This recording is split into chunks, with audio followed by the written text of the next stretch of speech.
Занга Академи чадвараа хөгжүүл ирээдүгэ бүтээ. Сайн байцгаана уу? Та бүхэнд өнөөдрийн мэндийг хүргэе. Намайг Алтан Туяа гэдэг Mandal Asset Management компани хүний нөөц хариуцсан захирал, хүний нөөцийн тэргүүлэх аудитор, арга зүйч багш цолтой тийм хүн байна. За би та бүхэндээ өнөөдөр энерги менежмент гэдэг маш цоо шин сэдвээр танилцуулах болно. Сэдвийн талаар хичээл орно.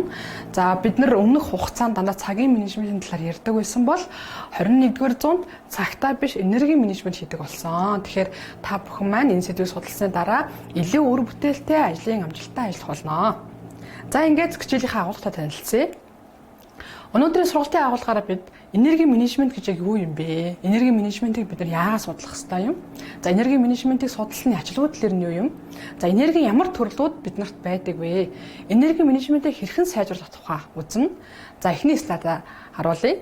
За бид бол ер нь энерги 8 ачт байгаа. Бидний авч байгаа цалин бол бидний энерги зарцуулсны үр дүн байдаг. Тэгэхээр бид бол энерги 8 ачт юм аа нэг талаасаа харах юм бол за яагаад илүү их олон жилийн туршлагатай хүн илүү хөндөр цалин авдаг юм гэхээр олон жил тэр ажилд энерги зарцуулсан учраас бас хөдөлмөрийн үр шимээ тэгж хүртдэг байгаа.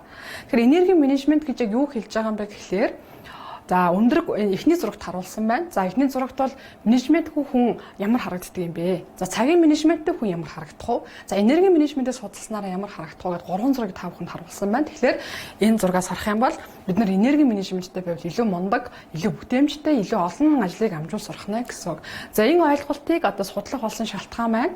За миний би 16-аас 20 онд хятад Бээжингийн багшийг суралцсан. Тухайн хугацаанд бол хятад хүмүүс маш их ажилдаг. За тэрбумын өрсөлдөөнөөс гарахын тулд маш харгуй ажилдаг, маш өндөр фокус буюу төвлөрлийг гаргаж ажилтыг анзаарсан.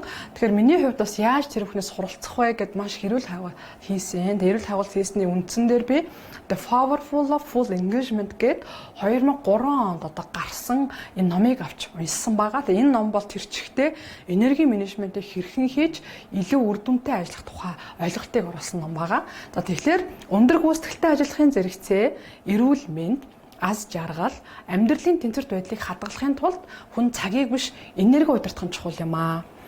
За бид нар хит их ажиллаад ажлын ачаал нэмэгдэх үед бид нар бол урт цагаар ажиллахыг илүү их сонгодог. Тэргүүл бид нар энерги менежментийг ойлгосноор урт цагаар ажиллах нь гол биш юм аа.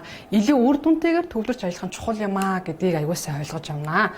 За энерги менежмент гэж нь юу вэ гэхээр энерги зарцуулах буюу ажиллах, энерги сэлбэх буюу амрах хоёрын балансыг олохыг энерги менежмент гэж нэрлэж байгаа.